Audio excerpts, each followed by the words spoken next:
पेश है अहमद नदीम कासमी की कहानी जुत्ती। आवाज़ मनप्रीत सहोता।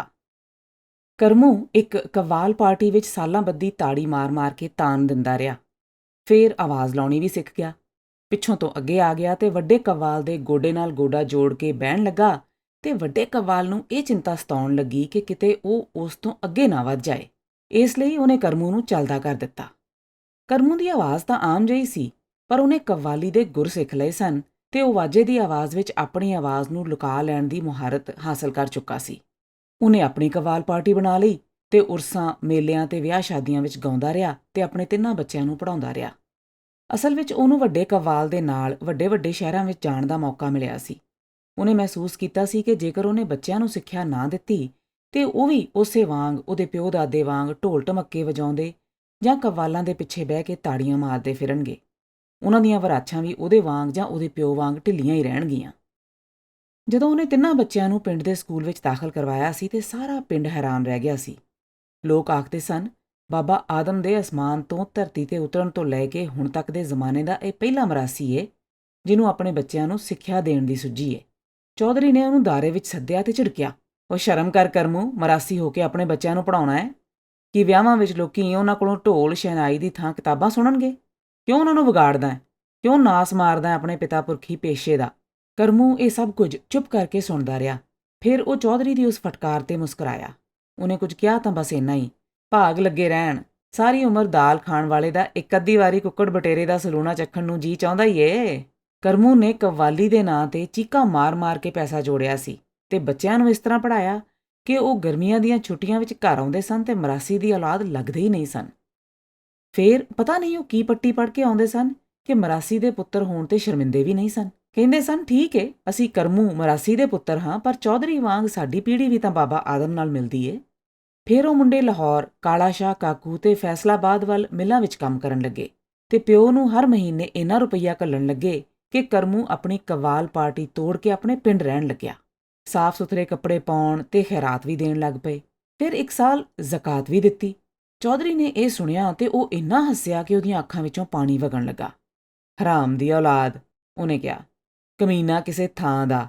ਵੇਖ ਲਿਆ ਜੇ ਲੋਕੋ, ਸਾਲ 2 ਸਾਲ 'ਚ ਆਪ ਜ਼ਕਾਤ ਮੰਗਣ ਖਲੋਤਾ ਹੋਏਗਾ ਜੇ ਉਸ ਵੇਲੇ ਤੱਕ ਕਿਆਮਤ ਨਾ ਆ ਗਈ ਤੇ। ਕੋਈ ਮਰਾਸੀ ਜਦੋਂ ਜ਼ਕਾਤ ਦੇਣ ਲੱਗ ਪਏ ਤੇ ਸਮਝੋ ਸੂਰਜ ਸਵਾ ਨੇਜ਼ੇ ਤੱਕ ਉਤਰਨ ਵਾਲਾ ਹੈ।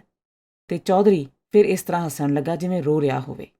ਕਿਸੇ ਨੇ ਕਰਮੂ ਨੂੰ ਚੌਧਰੀ ਦੀ ਇਹ ਗੱਲ ਦੱਸੀ ਤੇ ਉਹ ਕਹਿਣ ਲੱਗਾ, ਚੌਧਰੀ ਕਿਉਂ ਖਫਾ ਹੋ ਰਿਹਾ ਏ? ਮੈਂ ਉਹਨੂੰ ਤਾਂ ਜ਼ਕਾਤ ਨਹੀਂ ਘੱਲੀ, ਉਹਨੂੰ ਵੀ ਦਿੰਦਾ, ਪਰ ਅਜੇ ਜ਼ਕਾਤ ਲੈਣ ਦਾ ਉਹਦਾ ਹੱਕ ਨਹੀਂ ਬਣਦਾ।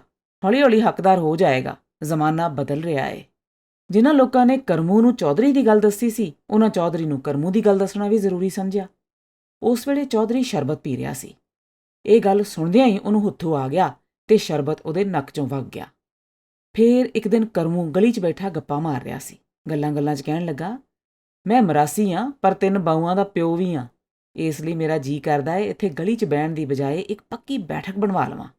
ਉਹਦੇ ਵਿੱਚ ਪਲੰਗ ਤੇ ਮੂਹੜੇ ਡਾਹ ਦਿਆਂ ਤੇ ਤੁਹਾਡੇ ਸਾਰਿਆਂ ਨਾਲ ਬਹਿ ਕੇ ਦੁਨੀਆ ਭਰ ਦੀਆਂ ਗੱਲਾਂ ਕਰਾਂ। ਉਹ ਬਹਿਣ ਲਈ ਚੌਧਰੀ ਦਾ ਦਾਰਾ ਤੇ ਹੈ ਹੀ ਏ, ਪਰ ਉੱਥੇ ਬਹਿਣਾ ਤੇ ਏਦਾਂ ਜਾਪਦਾ ਏ ਜਿਵੇਂ ਸਿਰ ਪਰਨੇ ਖਲੋਤਾ ਹੋਵਾਂ। ਇਹ ਗੱਲ ਕਰਕੇ ਉਹ ਆਪਣੇ ਘਰ ਚਲਾ ਗਿਆ। ਹੁੱਕਾ ਤਾਜ਼ਾ ਕਰਕੇ ਚਿਲਮ ਵਿੱਚ ਅੱਗ ਰੱਖੀ ਤੇ ਸੂਟਾ ਮਾਰਨ ਲਈ ਅਜੇ ਮੰਜੀ ਤੇ ਬਹਿਣ ਹੀ ਲੱਗਾ ਸੀ ਕਿ ਚੌਧਰੀ ਵੱਲੋਂ ਉਹਨੂੰ ਸੱਦਾ ਆ ਗਿਆ। ਉਹਨੇ ਦਾਰੇ ਵਿੱਚ ਪੈਰ ਰੱਖਿਆ ਹੀ ਸੀ ਕਿ 3-4 ਮੁਸ਼ਟੰਡਿਆਂ ਨੇ ਉਹਨੂੰ ਫੜ ਲਿਆ ਤੇ ਚੌਧਰੀ ਦਾ ਪਾਲਤੂ ਮੁਨਸ਼ੀ ਉਹਦੀ ਪਿੱਠ ਤੇ ਜੁੱਤੀਆਂ ਮਾਰਨ ਲੱਗ ਪਿਆ। ਨਾਲ ਹੀ ਚੌਧਰੀ ਗਾਲਾਂ ਕੱਢਣ ਲੱਗ ਪਿਆ, ਬੈਠਕ ਬਣਵਾਏਗਾ ਕਮੀਨਾ, ਮੇਰੇ ਵਾਂਗ ਦਾਰਾ ਲਾਏਗਾ? 4 ਪੈਸੇ ਕੀ ਆ ਗਏ ਨੇ, ਆਪਣੀ ਔਕਾਤ ਹੀ ਭੁੱਲ ਗਿਆ, ਕੁੱਤਾ। ਮਾਰੋ, ਹੋਰ ਮਾਰੋ। ਕਰਮੂ ਨੂੰ ਇੰਨੀਆਂ ਜੁੱਤੀਆਂ ਵੱਜੀਆਂ ਕਿ ਜੇਕਰ ਕਿਸੇ ਹੋਰ ਨੂੰ ਵੱਜਦੀਆਂ ਤੇ ਉਹ ਗਿਣਤੀ ਭੁੱਲ ਜਾਂਦਾ, ਪਰ ਕਰਮੂ ਗਿਣਦਾ ਰਿਹਾ। ਮੈਂ ਤਾਂ ਗਿਣਦਾ ਰਿਹਾ ਹਾਂ, ਉਹਨੇ ਆਪਣੇ ਮਿਲਣ ਵਾਲੇ ਨੂੰ ਦੱਸਿਆ। ਮੈਂ ਤਾਂ ਇਸ ਲਈ ਗਿਣਦਾ ਰਿਹਾ ਕਿ ਕਿਆਮਤ ਵਾਲੇ ਦਿਨ ਰੱਬ ਦੇ ਸਾਹਮਣੇ ਜੁੱਤੀਆਂ ਦਾ ਹਿਸਾਬ ਦੇਣ ਵੇਲੇ ਮੈਥੋਂ ਕੋਈ ਗਲਤੀ ਨਾ ਹੋ ਜਾਏ। 62 ਵੱਜੀਆਂ ਸਨ। 62 ਪੂਰੀਆਂ ਕਰਾਂਗਾ ਰੱਬ ਦੀ ਹਜ਼ੂਰੀ 'ਚ। ਇੱਕ ਦੀਆਂ 70 ਨਾ ਸਹੀ, ਚੌਧਰੀ ਲਈ ਸਾਰੀ ਦੁਨੀਆ ਦੇ ਲੋਕਾਂ ਦੇ ਸਾਹਮਣੇ ਮੇਰੀ ਤਾਂ ਇੱਕੋ ਜੁੱਤੀ ਬਹੁਤ ਹੈ। ਉਹਨਾਂ ਦਿਨਾਂ ਵਿੱਚ ਵੋਟਰ ਲਿਸਟ ਤਿਆਰ ਹੋ ਰਹੀ ਸੀ। ਲਿਸਟ ਤਿਆਰ ਕਰਨ ਵਾਲੇ ਉਸ ਪਿੰਡ ਵਿੱਚ ਵੀ ਆਏ ਤੇ ਕਰਮੂ ਦਾ ਨਾਂ ਵੀ ਦਰਜ ਕਰਨ ਲੱਗੇ ਤਾਂ ਉਹਨਾਂ ਵਿੱਚੋਂ ਇੱਕ ਨੇ ਕਿਹਾ, ਭਾਈ ਤੂੰ ਆਪਣਾ ਨਾਂ ਕਰਮਾ ਦੱਸਦਾ ਹੈ, ਪਰ ਕਰਮਾ ਕੀ ਨਾਂ ਹੋਇਆ? ਕਰਮ ਇਲਾਹੀ ਹੋਵੇਗਾ ਜਾਂ ਕਰਮ ਅਲੀ ਜਾਂ ਫਿਰ ਕਰਮ ਦੀਨ। ਕਰਮਾ ਕੋਈ ਨਾਂ ਨਹੀਂ ਹੁੰਦਾ। ਇਹ ਤੇਰੇ ਅਸਲੀ ਨਾਂ ਦਾ ਵਿਗੜਿਆ ਹੋਇਆ ਰੂਪ ਜਾਪਦਾ ਏ। ਕਰਮੂ ਕਹਿਣ ਲੱਗਾ, ਮੈਂ ਮਰਾਸੀ ਹਾਂ ਜੀ, ਤੇ ਮਰਾਸੀਆਂ ਦੇ ਨਾਂ ਇਸੇ ਤਰ੍ਹਾਂ ਦੇ ਹੁੰਦੇ ਨੇ। ਮੇਰੇ ਨਾਂ ਦਾ ਵਿਗਾੜ ਤਾਂ ਕਰਮੂ ਏ, ਜਿਸ ਤਰ੍ਹਾਂ ਮੇਰੇ ਪਿਓ ਨੂੰ ਲੋਕ ਗਾਮੂ ਕਹਿੰਦੇ ਸਨ, ਪਰ ਉਹਦਾ ਅਸਲੀ ਨਾਂ ਗਾਮਾ ਸੀ। ਅੱਕ ਕੇ ਉਹਨਾਂ ਸੂਚੀ ਵਿੱਚ ਕਰਮਾ ਸਪੁੱਤਰ ਗਾਮਾ ਜਾਤ ਮਿਰਾਸੀ ਕਿੱਤਾ ਭਿਖਾਰੀ ਦੇ ਸ਼ਬਦ ਲਿਖੇ ਤੇ ਕਰਮੂ ਨੂੰ ਗੁੱਸਾ ਆ ਗਿਆ। ਨਹੀਂ ਸਾਹਿਬ ਜੀ, ਮੈਂ ਭਿਖਾਰੀ ਨਹੀਂ ਆ। ਭੀਖ ਦਾ 1 ਪੈਸਾ ਵੀ ਮੇਰੇ ਲਈ ਹਰਾਮ ਹੈ। ਮੈਂ ਤਾਂ ਸਾਰੀ ਉਮਰ ਆਪਣੀ ਮਿਹਨਤ ਦੀ ਕਮਾਈ ਖਾਂਦਾ ਰਿਹਾ ਹਾਂ। ਮੇਰੇ ਬੱਚੇ ਪੜ੍ਹ ਲਿਖ ਗਏ ਤੇ ਇਹ ਵੀ ਸਾਡੀ ਮਿਹਨਤ ਦੀ ਕਮਾਈ ਹੈ। ਹੁਣ ਉਹ ਮਿਹਨਤ ਕਰਦੇ ਨੇ ਤੇ ਸਾਡੀ ਮਿਹਨਤ ਦਾ ਬਦਲਾ ਚੁਕਾਉਂਦੇ ਨੇ। ਮੈਂ ਤਾਂ ਹੁਣ ਜ਼ਕਾਤ ਵੀ ਕੱਢਦਾ ਹਾਂ, ਫਿਰ ਮੈਂ ਭਿਖਾਰੀ ਕਿਵੇਂ ਹੋ ਗਿਆ? ਭਿਖਾਰੀ ਲਿਖਣਾ ਏ ਤੇ ਚੌਧਰੀ ਨੂੰ ਲਿਖੋ। ਕਿਸਾਨ ਮਿਹਨਤ ਕਰਦਾ ਏ ਤੇ ਚੌਧਰੀ ਖਾਂਦਾ ਏ। ਚੌਧਰੀ ਨੂੰ ਪਤਾ ਲੱਗਾ ਕਿ ਕਰਮੂ ਨੇ ਵੋਟਰ ਲਿਸਟ ਬਣਾਉਣ ਵਾਲਿਆਂ ਦੇ ਸਾਹਮਣੇ ਉਹਨੂੰ ਭਿਖਾਰੀ ਕਿਹਾ ਏ ਤੇ ਉਹਨੂੰ ਤੁਰੰਤ ਦਾਰੇ ਵਿੱਚ ਸੱਦਿਆ ਗਿਆ ਤੇ ਸਾਰੇ ਪਿੰਡ ਦੇ ਲੋਕਾਂ ਦੇ ਸਾਹਮਣੇ ਉਹਨੂੰ ਮੁਨਸ਼ੀ ਕੋਲੋਂ ਜੁੱਤੀਆਂ ਮਰਵਾਈਆਂ ਗਈਆਂ। ਅਜੇ ਜੁੱਤੀਆਂ ਵੱਜ ਹੀ ਰਹੀਆਂ ਸਨ ਕਿ ਕਰਮੂ ਅਚਾਨਕ ਉੱਠ ਬੈਠਾ ਤੇ ਮੁਨਸ਼ੀ ਦੀ ਬਾਂਹ ਫੜ ਕੇ ਕਹਿਣ ਲੱਗਾ, ਬਸ 62 ਪੂਰੀਆਂ ਹੋ ਗਈਆਂ। ਮੇਰਾ ਕੋਟਾ ਮੈਨੂੰ ਮਿਲ ਗਿਆ। ਮੈਨੂੰ ਜ਼ਿਆਦਾ ਮਾਰੋਗੇ ਤੇ ਕਿਆਮਤ ਵਾਲੇ ਦਿਨ ਚੌਧਰੀ ਜੀ ਨੂੰ ਜ਼ਿਆਦਾ ਤਕਲੀਫ ਹੋਵੇਗੀ। ਮੈਨੂੰ ਤਕਲੀਫ ਹੋਵੇਗੀ? ਚੌਧਰੀ ਇਸ ਤਰ੍ਹਾਂ ਹੈਰਾਨ ਹੋਇਆ ਜਿਵੇਂ ਉਹਦੇ ਸਿਰ ਤੇ ਸੂਰਜ ਡਿੱਗ ਪਿਆ ਹੋਵੇ। ਉਹ ਮੈਨੂੰ ਕਿਹੀ ਤਕਲੀਫ ਹੋਏਗੀ ਕਮੀਨਿਆ, ਹੈਂ? ਕਰਮੂ ਨੇ ਕਿਹਾ, ਚਲੋ ਜੇ ਤੁਹਾਨੂੰ ਤਕਲੀਫ ਨਹੀਂ ਹੋਵੇਗੀ ਤਾਂ ਤੁਹਾਡਾ ਹਿਸਾਬ ਪੂਰਾ ਕਰਨ ਵਾਲੇ ਫਰਿਸ਼ਤੇ ਨੂੰ ਹੋਵੇਗੀ। ਮੇਰਾ ਹਿਸਾਬ? ਚੌਧਰੀ ਨੇ ਇਸ ਤਰ੍ਹਾਂ ਪਾਸਾ ਬਦਲਿਆ ਜਿਵੇਂ ਪਲੰਗ ਉੱਤੇ ਹੀ ਖਲੋ ਜਾਏਗਾ। ਕੀ ਬਕਦਾ ਪਿਆ ਹੈ? ਜੀ ਇਹੀ, ਗਰੀਬਾਂ ਨੂੰ ਜੁੱਤੀਆਂ ਮਰਵਾਉਣ ਦਾ ਹਿਸਾਬ। 1 ਦੀਆਂ 70। ਕਰਮੂ ਹੋਰ ਜੁੱਤੀਆਂ ਵੱਜਣ ਦੀ ਉਡੀਕ ਕੀਤੇ ਬਿਨਾਂ ਉੱਠ ਖਲੋਤਾ ਸੀ ਤੇ ਜ਼ਮੀਨ ਤੋਂ ਆਪਣੀ ਪੱਗ ਚੁੱਕ ਕੇ ਝਾੜ ਰਿਹਾ ਸੀ। ਭਾਗ ਲੱਗੇ ਰਹਿਣ। ਹੁਣ ਤੁਸੀਂ ਆਪ ਹੀ ਹਿਸਾਬ ਲਾ ਲਓ। 62 ਅੱਜ ਦੀਆਂ ਤੇ 62 ਪਿਛਲੀਆਂ। ਰੱਬ ਤੁਹਾਡਾ ਭਲਾ ਕਰੇ, ਕੁੱਲ 124 ਹੋਈਆਂ। ਕਿਆਮਤ ਵਾਲੇ ਦਿਨ 1 ਦੇ ਬਦਲੇ 70 ਵੱਜਣਗੀਆਂ ਤੇ 124 ਦੀਆਂ ਕਿੰਨੀਆਂ ਵੱਜਣਗੀਆਂ? ਮੁਨਸ਼ੀ ਜੀ, ਹਿਸਾਬ ਲਾ ਕੇ ਦੱਸ ਦਿਓ ਚੌਧਰੀ ਹੋਰਾਂ ਨੂੰ। ਚੌਧਰੀ ਨੇ ਗੁੱਸੇ ਨਾਲ ਆਪਣੀ ਜੁੱਤੀ ਵੱਲ ਹੱਥ ਵਧਾਇਆ, ਪਰ ਜਦੋਂ ਵੇਖਿਆ ਕਿ ਦਾਰੇ ਵਿੱਚ ਖਲੋਤੇ ਬਹੁਤੇ ਲੋਕੀ ਕਰਮੂ ਦੀ ਗੱਲ ਤੇ ਹੱਸ ਰਹੇ ਨੇ ਤੇ ਹੱਥ ਪਿੱਛੇ ਖਿੱਚਣ ਦੀ ਬਜਾਏ ਉਸ ਨਾਲ ਧਰਤੀ ਤੋਂ ਇੱਕ ਤੀਲਾ ਚੁੱਕਿਆ ਤੇ ਪੋਟਿਆਂ ਨਾਲ ਉਹਨੂੰ ਭੋਰ ਦਿੱਤਾ। ਗਾਲਾਂ ਉਹਦੇ ਬੁੱਲ੍ਹਾਂ ਵਿੱਚ ਹੀ ਰਹਿ ਗਈਆਂ। ਇਸ ਘਟਨਾ ਤੋਂ ਮਗਰੋਂ ਚੌਧਰੀ ਕਰਮੂ ਨਾਲ ਬੜਾ ਸੰਭਲ ਕੇ ਬੋਲਦਾ। ਕਰਮੂ ਮਰਾਸੀ ਤੇ ਹੈ ਹੀ ਸੀ, ਪਰ ਖਾਂਦਾ ਪੀਂਦਾ ਮਰਾਸੀ ਸੀ ਤੇ ਖਾਂਦੇ ਪੀਂਦੇ ਲੋਕਾਂ ਨਾਲ ਗੱਲਬਾਤ ਬੜੀ ਸੋਚ ਵਿਚਾਰ ਕੇ ਕੀਤੀ ਜਾਂਦੀ ਏ, ਜਿਸ ਤਰ੍ਹਾਂ ਅਮਰੀਕਾ ਰੂਸ ਨਾਲ ਤੇ ਰੂਸ ਅਮਰੀਕਾ ਨਾਲ ਗੱਲ ਕਰਦਾ ਏ। ਫਿਰ ਵੀ ਜਦੋਂ ਕਦੀ ਚੌਧਰੀ ਦੇ ਦਾਰੇ ਵਿੱਚੋਂ ਫਾਲਤੂ ਲੋਕੀ ਟੁਰ ਜਾਂਦੇ ਤੇ ਉਹਦੇ ਆਪਣੇ ਬੰਦੇ ਰਹਿ ਜਾਂਦੇ ਤੇ ਉਹ ਆਪਣੇ ਦਿਲ ਦੀ ਭੜਾਸ ਕੱਢਦਾ। ਇਹ ਕਮੀਨਾ ਕੌੜੀ ਗੋਲੀ ਥੁੱਕ ਦਿੰਦਾ ਏ। ਹੁਣ ਮੈਂ ਇਹਨੂੰ ਖੰਡ ਨਾਲ ਗਲੇਫੀਆਂ ਹੋਈਆਂ ਗੋਲੀਆਂ ਖਵਾਵਾਂਗਾ। ਫਿਰ ਉਹ ਹਾਲਾਤ ਤੇ ਵਿਚਾਰ ਕਰਨ ਲੱਗਦਾ। ਲੋਕ ਆਖਦੇ ਨੇ ਭਈ ਸ਼ਰਾਬ ਦਾ ਨਸ਼ਾ ਭੈੜਾ ਹੁੰਦਾ ਏ। ਮੈਂ ਕਹਿੰਦਾ ਨਹੀਂ, ਅਮੀਰਾਂ ਲਈ ਪੈਸੇ ਦਾ ਨਸ਼ਾ ਉਸ ਤੋਂ ਵੀ ਭੈੜਾ ਏ। ਕਰਮੂ ਵਾਲੀ ਵੇਖੋ, ਇਹ ਮਰਾਸੀ ਦਾ ਪੁੱਤਰ ਜਦੋਂ ਵੀ ਮੈਨੂੰ ਮਿਲਦਾ ਸੀ, ਭਾਗ ਲੱਗੇ ਰਹਿਣ, ਭਾਗ ਲੱਗੇ ਰਹਿਣ ਦੀ ਮੁਹਾਰਨੀ ਬੋਲਦਾ ਹੋਇਆ ਨਿਉਂ ਹੀ ਜਾਂਦਾ ਹੁੰਦਾ ਸੀ। ਤੇ ਕਿੱਥੇ ਇਹ ਦਿਨ ਕਿ ਕੱਲ੍ਹ ਆਖਣ ਲੱਗਾ, ਮੈਂ ਉਧਰ ਲਾਹੌਰ ਫੈਸਲਾਬਾਦ ਵੱਲ ਜਾ ਰਿਹਾ, ਕੋਈ ਚੀਜ਼ ਚਾਹੀਦੀ ਹੋਵੇ ਤੇ ਲੈਂਦਾ ਆਵਾਂ, ਕੋਈ ਖੁੰਡੀ ਛੁੰਡੀ, ਕੋਈ ਜੁੱਤੀ ਛੁੱਤੀ। ਇਹ ਸਭ ਪੈਸੇ ਦਾ ਨਸ਼ਾ ਏ। ਫਿਰ ਚੌਧਰੀ ਨੇ ਧੌਣ ਘੁਮਾ ਕੇ ਇੱਧਰ ਉੱਧਰ ਵੇਖਿਆ ਤੇ ਕਹਿਣ ਲੱਗਾ, ਉਹ ਕਿਧਰੇ ਕਿਸੇ ਖੂੰਜੇ ਵਿੱਚ ਬੈਠਾ ਤੇ ਨਹੀਂ, ਹਰਾਮ ਦੀ ਸੱਟ? ਯਾਦ ਜੇ ਇੱਕ ਵਾਰੀ ਮੈਂ ਇੱਥੇ ਦਾਰੇ ਵਿੱਚ ਉਹਦੀਆਂ ਗੱਲਾਂ ਕਰ ਰਿਹਾ ਸਾਂ। ਹਨੇਰੇ ਵਿੱਚ ਮੈਨੂੰ ਪਤਾ ਹੀ ਨਹੀਂ ਲੱਗਾ ਕਿ ਉਹ ਕਮੀਨਾ ਵੀ ਇੱਕ ਪਾਸੇ ਬੈਠਾ ਹੋਇਆ ਏ। ਉਸ ਖਾਨਦਾਨੀ ਕੰਗਾਲ ਦੇ ਨਵੇਂ ਠਾਠ ਬਾਠ ਦੀ ਗੱਲ ਕਰਦਿਆਂ ਮੈਂ ਆਖ ਦਿੱਤਾ ਕਿ ਜੇਕਰ ਕਾਂ ਮੋਰ ਦੇ ਖੰਭ ਸਜਾ ਲਵੇ ਤਾਂ ਵੀ ਕਾਂ ਕਾਂ ਹੀ ਰਹਿੰਦਾ ਏ। ਮੇਰੀਆਂ ਚਿਲਮਾਂ ਭਰਨ ਵਾਲਾ ਤੇ ਮੇਰਾ ਤਬੇਲਾ ਸਾਫ਼ ਕਰਨ ਵਾਲਾ ਮੇਰੀ ਇਹ ਗੱਲ ਸੁਣ ਕੇ ਭਰੇ ਦਾਰੇ ਵਿੱਚ ਬੋਲ ਪਿਆ, ਉਂਝ ਚੌਧਰੀ ਜੀ, ਸਿਆਣਿਆਂ ਕੋਲੋਂ ਸੁਣਿਆ ਏ ਵੀ ਮੋਰ ਵੀ ਕਾਂ ਦੀ ਨਸਲ ਵਿੱਚੋਂ ਏ। ਸਿਰਫ ਰੰਗਦਾਰ ਪਰ ਕੱਢ ਲਏ ਤੇ ਨੱਚਣਾ ਸਿੱਖ ਗਿਆ ਏ। ਯਾਦ ਏ ਨਾ ਤੁਹਾਨੂੰ? ਪੈਸੇ ਨੇ ਇੰਨਾ ਹੌਸਲਾ ਵਧਾ ਦਿੱਤਾ ਏ ਉਸ ਅਫਲਾਤੂਨ ਦੇ ਪੁੱਤਰ ਦਾ, ਨਹੀਂ ਤਾਂ ਇੱਥੇ ਮੇਰੇ ਸਾਹਮਣੇ ਬਿੱਲੀ ਵਾਂਗੂ ਮਿਆਉਂ ਮਿਆਉਂ ਕਰਦਾ ਫਿਰਦਾ ਸੀ। ਪੈਸੇ ਨੇ ਉਹਦੀ ਜ਼ੁਬਾਨ ਖਿੱਚ ਕੇ ਮੇਰੀ ਜੁੱਤੀ ਜਿੱਡੀ ਕਰ ਦਿੱਤੀ ਏ। ਪਰ ਫਿਰ ਵੀ ਅਜਿਹੇ ਨਵੇਂ ਹੋਏ ਅਮੀਰਾਂ ਨੂੰ ਥਾਂ ਸਿਰ ਰੱਖਣ ਦੇ ਗੁਰ ਮੈਨੂੰ ਪਤਾ ਨੇ। ਜੁੱਤੀ ਉੱਤੇ ਭਾਵੇਂ ਤਿੱਲੇ ਦੀ ਕਢਾਈ ਕੀਤੀ ਹੋਵੇ, ਪਰ ਰਹੇਗੀ ਤੇ ਜੁੱਤੀ ਤੇ ਪੈਰੀਂ ਪਾਈ ਜਾਏਗੀ। ਉਸ ਮਰਾਸੀ ਦੇ ਪੁੱਤਰ ਨੇ ਮੇਰੇ ਪਿੰਡ ਵਿੱਚ ਰਹਿਣਾ ਹੈ ਤੇ ਮਰਾਸੀ ਬਣ ਕੇ ਰਹਿਣਾ ਪਏਗਾ। ਤੁਸੀਂ ਵੇਖ ਲੈਣਾ। ਸਿਆਲ ਦਾ ਦਿਨ ਸੀ। ਕਰਮੂ ਕੁਝ ਦਿਨ ਆਪਣੇ ਪੁੱਤਰ ਕੋਲ ਰਹਿ ਕੇ ਵਾਪਸ ਪਿੰਡ ਆਇਆ ਤੇ ਉਹਨੇ ਸੁਨਹਿਰੇ ਰੰਗ ਦੇ ਕੰਬਲ ਦੀ ਬੁੱਕਲ ਮਾਰੀ ਹੋਈ ਸੀ। ਲੋਕ ਉਸ ਕੰਬਲ ਨੂੰ ਹੱਥ ਲਾਉਂਦੇ ਤੇ ਹੈਰਾਨ ਹੁੰਦੇ ਕਿ ਕਿਸੇ ਭੇਡ ਦੀ ਉੱਨ ਇੰਨੀ ਮੁਲਾਇਮ ਵੀ ਹੋ ਸਕਦੀ ਏ। ਕਰਮੂ ਦੇ ਇੱਕ ਰਿਸ਼ਤੇਦਾਰ ਨੇ ਕੰਬਲ ਨੂੰ ਹੱਥ ਲਾਇਆ ਤਾਂ ਬਿਸਮਿਲ੍ਲਾ ਪੜ੍ਹ ਕੇ ਕੰਬਲ ਦੀ ਇੱਕ ਕੰਨੀ ਮੂੰਹ 'ਚ ਪਾ ਕੇ ਕਹਿਣ ਲੱਗਾ, ਸੂਜੀ ਦਾ ਕੜਾਹ ਹੋਵੇ ਤੇ ਅਜਿਹਾ ਹੋਏ ਕਿ ਜਦੋਂ ਜੀ ਕੀਤਾ ਉੱਤੇ ਲੈ ਲਿਆ ਤੇ ਜਦੋਂ ਜੀ ਕੀਤਾ ਤੇ ਖਾ ਲਿਆ। ਕਰਮੂ ਮਿਲਣ ਵਾਲਿਆਂ ਨੂੰ ਆਪ ਦੱਸਦਾ ਰਿਹਾ, ਪੂਰੇ 100 ਦਾ ਏ, ਨਿਰਾ ਸੋਹਣਾ ਹੀ ਨਹੀਂ, ਅੰਦਰੋਂ ਵੀ ਬੜਾ ਗੁਣੀ ਏ। ਪੋਹ ਦੀ ਠੰਡ ਵਿੱਚ ਵੀ ਮੁੜਕਾ ਆ ਜਾਂਦਾ ਹੈ, ਖੁਦਾ ਦੀ ਕਸਮ। ਸਾਰੇ ਪਿੰਡ ਵਿੱਚ ਉਸ ਕੰਬਲ ਦੀ ਚਰਚਾ ਹੋਣ ਲੱਗੀ। ਗੱਲ ਚੌਧਰੀ ਤੱਕ ਵੀ ਅੱਪੜੀ, ਪਰ ਇਸ ਤਰ੍ਹਾਂ ਕਿ ਕਰਮੂ ਕਹਿ ਰਿਹਾ ਸੀ, ਅਜਿਹਾ ਕੰਬਲ ਤੇ ਚੌਧਰੀ ਨੂੰ ਵੀ ਨਸੀਬ ਨਹੀਂ ਹੋਣਾ। ਇਸ ਤੇ ਚੌਧਰੀ ਇੰਜ ਮੁਸਕਰਾਇਆ ਜਿਵੇਂ ਕਿਸੇ ਨੇ ਖਰਬੂਜ਼ੇ ਦਾ ਇੱਕ ਸਿਰਾ ਛੁਰੀ ਨਾਲ ਚੀਰ ਦਿੱਤਾ ਹੋਵੇ। ਕਰਮੂ ਦੇ ਵਤੀਰੇ ਨੇ ਚੌਧਰੀ ਨੂੰ ਸਿਆਸਤਦਾਨ ਬਣਾ ਦਿੱਤਾ ਸੀ। ਇੱਕ ਦਿਨ ਕਰਮੂ ਇਸ ਕੰਬਲ ਦੀ ਬੁੱਕਲ ਮਾਰ ਕੇ ਚੌਧਰੀ ਦੇ ਦਾਰੇ ਦੀ ਗਲੀ 'ਚੋਂ ਲੰਘਿਆ ਤੇ ਚੌਧਰੀ ਆਪਣੇ ਬੰਦਿਆਂ ਨਾਲ ਬੈਠਾ ਧੁੱਪ ਸੇਕ ਰਿਹਾ ਸੀ। ਕਰਮੂ ਨੂੰ ਉਸ ਸੱਦਿਆ ਤੇ ਉਹਦੇ ਕੰਬਲ ਉੱਤੇ ਹੱਥ ਫੇਰ ਕੇ ਕਿਹਾ, ਉਹ ਕਿੱਥੋਂ ਮਾਰਿਆ ਈ? ਕਰਮੂ ਇੱਕ ਸਿਲ 'ਤੇ ਬਹਿ ਗਿਆ। ਭਾਗ ਲੱਗੇ ਰਹਿਣ, ਮੈਂ ਤਾਂ ਸਾਰੀ ਉਮਰ ਇੱਕ ਤਰੱਡੀ ਵੀ ਨਹੀਂ ਮਾਰੀ, ਕੰਬਲ ਕਿੱਥੋਂ ਮਾਰਾਂਗਾ? ਤੇ ਫਿਰ ਕੰਬਲ ਵੀ ਅਜਿਹਾ ਕਿ ਤੁਸਾਂ ਹੱਥ ਲਾਇਆ ਤੇ ਮੈਂ ਤੁਹਾਡੇ ਲੂੰ ਕੰਡੇ ਖੜ੍ਹੇ ਹੁੰਦੇ ਵੇਖੇ। ਚੌਧਰੀ ਦਾ ਚਿਹਰਾ ਇਸ ਤਰ੍ਹਾਂ ਹੋ ਗਿਆ ਜਿਵੇਂ ਉਹਦੀ ਚੋਰੀ ਫੜੀ ਗਈ ਹੋਵੇ। ਖਰਬੂਜ਼ੇ ਨੂੰ ਇੱਕ ਹੋਰ ਚੀਰ ਆ ਗਿਆ। ਚੌਧਰੀ ਨੇ ਕਿਹਾ, ਚਲੋ ਮਾਰਿਆ ਨਹੀਂ ਤੇ ਲਿਆ ਕਿੱਥੋਂ? ਕਰਮੂ ਨੇ ਜਵਾਬ ਵਿੱਚ ਪਲ ਕੁ ਦੀ ਦੇਰੀ ਕੀਤੀ। ਉਹਦੀਆਂ ਅੱਖਾਂ ਚਮਕੀਆਂ। ਆਪਣੇ ਪੁੱਤਰ ਦੀ ਚਰਚਾ ਵੇਲੇ ਹਮੇਸ਼ਾ ਇਸ ਤਰ੍ਹਾਂ ਲੱਗਦਾ ਸੀ ਜਿਵੇਂ ਉਸਦੀਆਂ ਪੁਤਲੀਆਂ ਵਿੱਚ ਰੱਖੇ ਹੋਏ ਦੀਵਿਆਂ ਦੀਆਂ ਲਾਟਾਂ ਬਲ ਪੈਣ।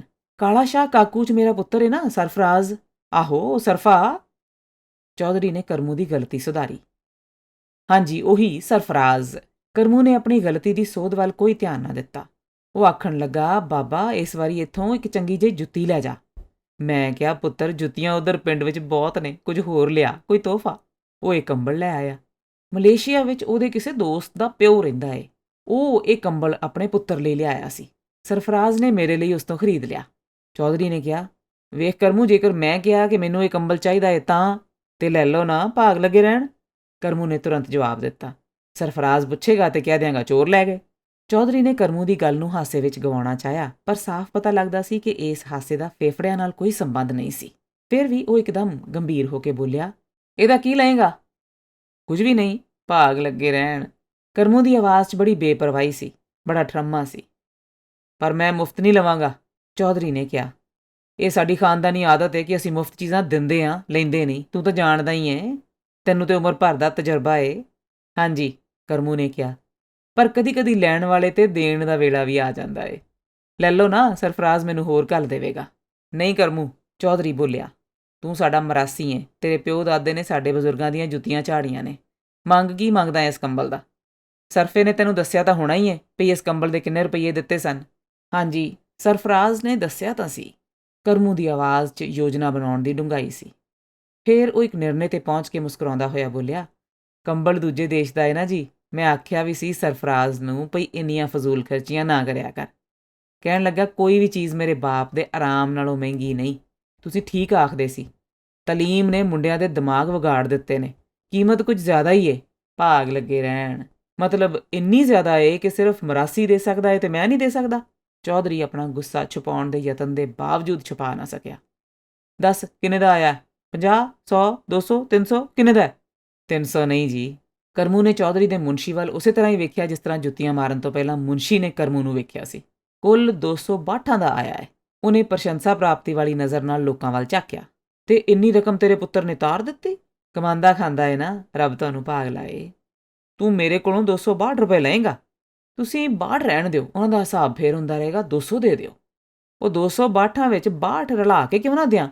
ਚੌਧਰੀ ਨੇ ਬਾਜ਼ੀ ਮਾਰਨ ਵਾਲੇ ਅੰਦਾਜ਼ 'ਚ ਕਿਹਾ, ਕੋਈ ਤੂੰ ਸਾਡਾ ਮਰਾਸੀ ਏ, ਚਲੋ ਜ਼ਿਆਦਾ ਦੇ ਦਿਓ। ਭਾਗ ਲੱਗੇ ਰਹਿਣ। 324 ਦੇ ਦਿਓ। ਉਹ ਤੈਨੂੰ ਤਾਂ ਦੁਕਾਨਦਾਰਾਂ ਵਾਂਗੂ ਹਿਸਾਬ ਕਰਨਾ ਵੀ ਆ ਗਿਆ। ਚੌਧਰੀ ਨੇ ਦਿਲ ਲਗੀ ਕਰਨ ਦੀ ਕੋਸ਼ਿਸ਼ ਕੀਤੀ ਤੇ ਕਰਮੂ ਕੰਬਲ ਲਾਉਂਦਾ ਹੋਇਆ ਬੋਲਿਆ, ਮੈਂ ਤਾਂ ਹੁਣ ਬੇਹਿਸਾਬਾ ਖਰਚ ਕਰਦਾ ਜੀ। ਬਸ ਕੁਝ ਆਉਂਦਾ ਏ ਤੇ ਇਹ ਬਾਠਾਂ ਦਾ ਹਿਸਾਬ ਆਉਂਦਾ ਏ। ਚੌਧਰੀ ਨੇ ਕਰਮੂ ਵੱਲੋਂ ਚਲਾਏ ਹੋਏ ਤੀਰ ਤੋਂ ਬੇਪਰਵਾਹ ਹੋ ਕੇ ਆਪਣੇ ਮੁਨਸ਼ੀ ਨੂੰ ਕਿਹਾ, ਲੈ ਭਾਈ ਦੇ ਇਹਨੂੰ 324 ਰੁਪਏ। ਮੁਨਸ਼ੀ ਜੀ 324 ਰੁਪਏ। ਕਰਮੂ ਨੇ ਮੁਨਸ਼ੀ ਨੂੰ ਤਾਕੀਦ ਕੀਤੀ। ਉਹ ਰੁਪਏ ਨਹੀਂ ਤੇ ਹੋਰ ਪੈਸੇ? ਮੁਨਸ਼ੀ ਨੇ ਕਮੀਜ਼ ਹੇਠਾਂ ਪਾਈ ਹੋਈ ਕੁੜਤੀ ਦੀ ਅੰਦਰਲੀ ਜੇਬ ਵਿੱਚੋਂ ਨੋਟਾਂ ਦੀ ਗੱਠੀ ਕੱਢਦਿਆਂ ਹੋਇਆਂ ਪੁੱਛਿਆ। ਮੇਰਾ ਮਤਲਬ ਸੀ ਕਿਧਰੇ ਤੁਸੀਂ 324 ਰੁਪਏ ਦੇਣ ਦੀ ਬਜਾਏ 324 ਜੁੱਤੀਆਂ ਮਾਰਨ ਨਾ ਲੱਗ ਜਾਓ। ਚੌਧਰੀ ਸਣੇ ਸਾਰੇ ਲੋਕ ਜ਼ੋਰ ਨਾਲ ਹੱਸੇ, ਪਰ ਸਾਰਿਆਂ ਦੇ ਹਾਸੇ ਦਾ ਅਰਥ ਵੱਖੋ ਵੱਖਰਾ ਪਛਾਣਿਆ ਜਾ ਸਕਦਾ ਸੀ। ਚੌਧਰੀ ਤਾਂ ਇਸ ਤਰ੍ਹਾਂ ਹੱਸਿਆ ਜਿਸ ਤਰ੍ਹਾਂ ਉਸਦਾ ਸੀਨਾ ਟੀਨ ਦਾ ਇੱਕ ਪੀਪਾ ਹੋਵੇ ਤੇ ਕਰਮੂ ਨੇ ਹਿਲਾ ਕੇ ਉਹਦੇ ਵਿੱਚ ਪਏ ਰੋੜੇ ਖੜਕਾ ਦਿੱਤੇ ਹੋਣ। ਕਰਮੂ ਨੇ ਰੁਪਏ ਲਏ ਤੇ ਮੁਸਕਰਾਉਂਦਾ ਹੋਇਆ ਸਵੈ ਮਾਣ ਨਾਲ ਟੁਰ ਗਿਆ। ਫੇਰ ਚੌਧਰੀ ਆਪਣੇ ਸਾਹਮਣੇ ਕੰਬਲ ਖਿਲਾਰ ਕੇ ਹੱਸਿਆ। ਉਹਨੂੰ ਚੰਗੀ ਤਰ੍ਹਾਂ ਝਾੜਿਆ ਜਿਵੇਂ ਕੰਬਲ ਦਾ ਮਰਾਸੀਪੁਣਾ ਕੱਢ ਰਿਹਾ ਹੋਵੇ। ਉਹਨੂੰ ਤੈਅ ਕਰਕੇ ਮੁਨਸ਼ੀ ਨੂੰ ਦਿੱਤਾ ਕਿ ਘਰ ਪਹੁੰਚਾ ਦੇ। ਕਹਿਣਾ ਕਿ ਇਹਨੂੰ ਸਾਰਾ ਦਿਨ ਧੁੱਪੇ ਪਾ ਕੇ ਕਿਸੇ ਪੇਟੀ ਵਿੱਚ ਸੁੱਟ ਦੇਣ। ਫਿਰ ਉੱਥੇ ਬੈਠੇ ਲੋਕਾਂ ਨੂੰ ਸੰਬੋਧਨ ਕਰਦਿਆਂ ਕਿਹਾ, ਦਰਜਨਾਂ ਪਏ ਨੇ ਇਸ ਤਰ੍ਹਾਂ ਦੇ ਕੰਬਲ, ਪਰ ਮੈਂ 2 ਪੈਸੇ ਦੇ ਮਰਾਸੀ ਨੂੰ 250-300 ਦੇ ਕੰਬਲ ਦੀ ਬੁੱਕਲ ਮਾਰਿਆਂ ਵੇਖ ਨਹੀਂ ਸੀ ਸਕਦਾ। ਜੁੱਤੀ ਨੂੰ ਪੈਰਾਂ ਦੇ ਹੇਠਾਂ ਹੀ ਰਹਿਣਾ ਚਾਹੀਦਾ ਹੈ। ਇਹ ਸੀ ਅਹਿਮਦ ਨਦੀਮ ਕਾਸਮੀ ਦੀ ਕਹਾਣੀ ਜੁੱਤੀ। ਆਵਾਜ਼ ਮਨਪ੍ਰੀਤ ਸਹੋਤਾ। ਇਸ ਤਰ੍ਹਾਂ ਦੀਆਂ ਹੋਰ ਕਹਾਣੀਆਂ ਸੁਣਨ ਲਈ ਇਸ ਚੈਨਲ ਨੂੰ ਸਬਸਕ੍ਰਾਈਬ ਕਰੋ। ਜੇ ਤੁਹਾਨੂੰ ਇਹ ਕੰਮ ਪਸੰਦ ਆਇਆ ਤਾਂ ਲਾਈਕ ਵੀ ਕਰਨਾ, ਸ਼ੇਅਰ ਵੀ ਕਰਨਾ, ਸਾਰਿਆਂ ਨੂੰ ਦੱਸਣਾ।